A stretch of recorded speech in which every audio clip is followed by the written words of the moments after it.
The 1975-76 Indiana Hoosiers men's basketball team represented Indiana University Bloomington and were the winners of the NCAA Men's Division I tournament, the school's third national championship.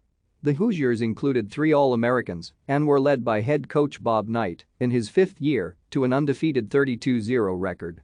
The team played its home games in Assembly Hall in Bloomington, Indiana, and was a member of the Big Ten Conference. After coming up just short of winning a national championship the season before, when they lost to Kentucky in the tournament, the 1975-76 team got off to a hot start. Starters Scott May, Quinn Buckner, Bobby Wilkerson and Kent Benson returned.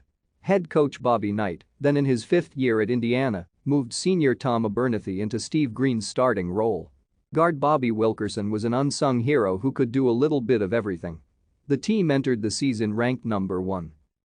In a preseason exhibition game against the reigning world champion, the Soviet national team, the Hoosiers won by a convincing 94-78 margin.